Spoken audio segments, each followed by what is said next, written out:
अलग अलग जिल्लाओनी साथे साथे हिम्मतनगर खाते पण जीएसटी विभागना अधिकारीओ द्वारा कार्यवाही करवामां आवी छे। फटाकडाना जे वेपारीओ छे तेमना विरुद्ध आ कार्यवाही करवामां आवी।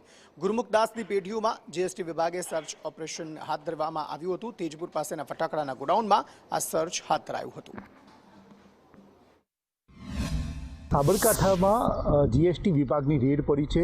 હિંમતનગર સહિત હિંમતનગર ઈડર હાઈવે પર આવેલી તેજપુરા ગોડાઉનમાં પણ જે રેડ પડી છે।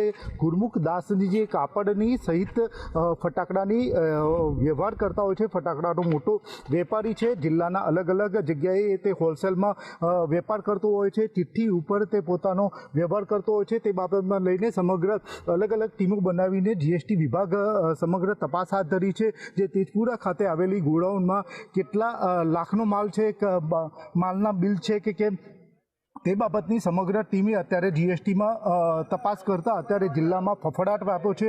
અને આ જીએસટી સમગ્ર બાબતમાં લઈને સંપૂર્ણ બિલોની ચકાસણી સહિત ટીમો અત્યારે હાલમાં તેજપુરા ખાતે ગોડાઉનમાં તપાસ હાથ ધરી છે। અને કાપડ સહિત ફટાકડામાં મોટો વેપારી તરીકે ગુરમુખદાસનું નામ ગણવામાં આવે છે।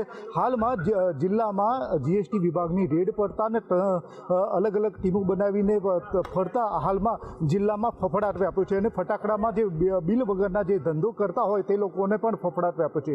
જોવું એ રહે કે આ બાબતમાં લઈને ગુરમુખદાસની પેઢી ઉપર કેટલા કરોડોનું ટર્નઓવર કે બિલ વગરનું છે કે તે બહાર આવે તેવી